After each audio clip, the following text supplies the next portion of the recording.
everybody, CW here. We got this back on the bench. This is the Tuffy 410 45 Colt, and I had some comments about shooting 45 ACP, and of course 45 ACP uses the same diameter bullet, but it operates at a higher pressure. This gun is rated for standard 45 Colt pressure, which is going to be just a little higher pressure than a shotgun shell, so around 15,000 cup.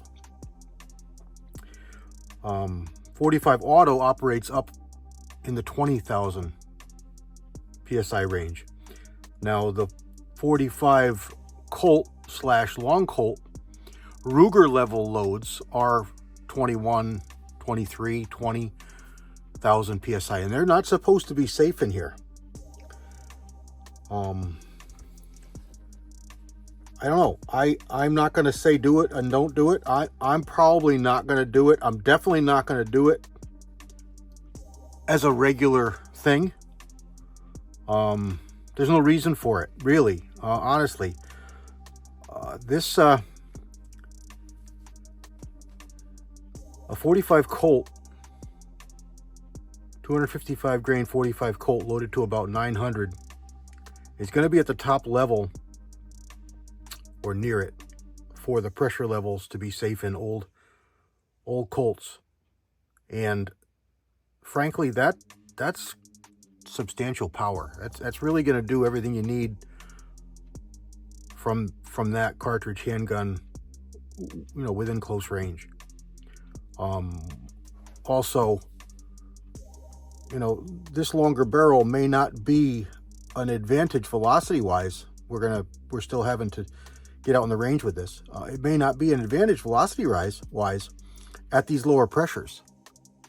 What we find with lower pressures with handgun cartridges is really that once you get more than like 10 inches or so of barrel length, you can actually lose velocity because it doesn't generate enough pressure,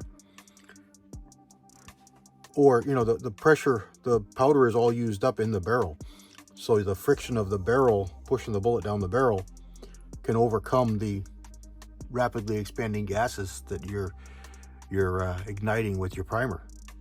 So when that occurs, you don't get the velocity increase that you do with a high intensity cartridge. Like if you loaded this to Ruger loads, 20,000 psi, absolutely this longer barrel would be an advantage for velocity.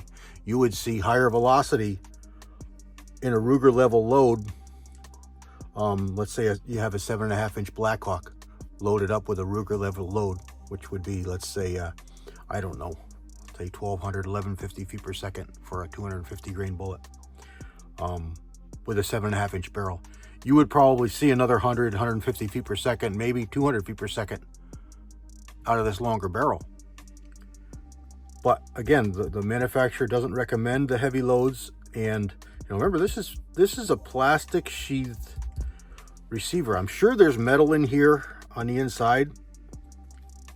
It really can't be all plastic, but you're not talking about a lot of strength. Yeah, it's a fairly heavy barrel. It's a welded on lug and all that good stuff. But you got back thrust into this breech face, and if this is all polymer and plastic, it's not going to take it. So it's not a safe thing. So back on our first comment about 45 ACP. Now, the diameter is fine. The pressure is going to be a little heavy. So if you did this, I would say stick with target level lead bullet type loads to keep the pressures down. 45 ACP is a really nice cartridge in a carbine.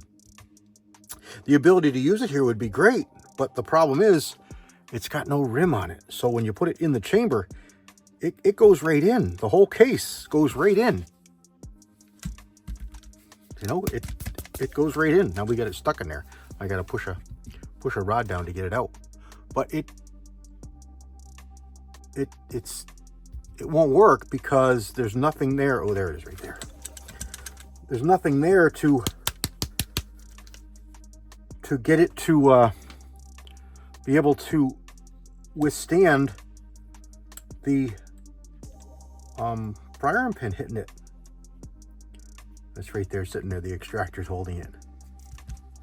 See it there? The extractor's holding it. That's why it doesn't come out.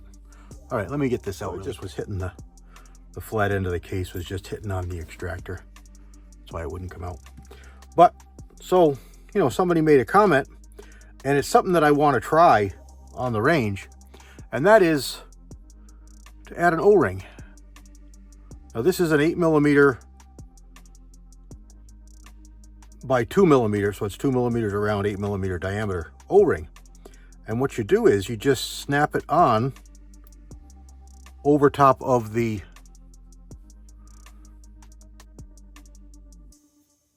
base of the case so it sits in the rim recess. And then what you end up with is a way for that cartridge to not fall in the chamber. The O-ring will hold it, and it will allow you to close the gun and open it and kick your empty out.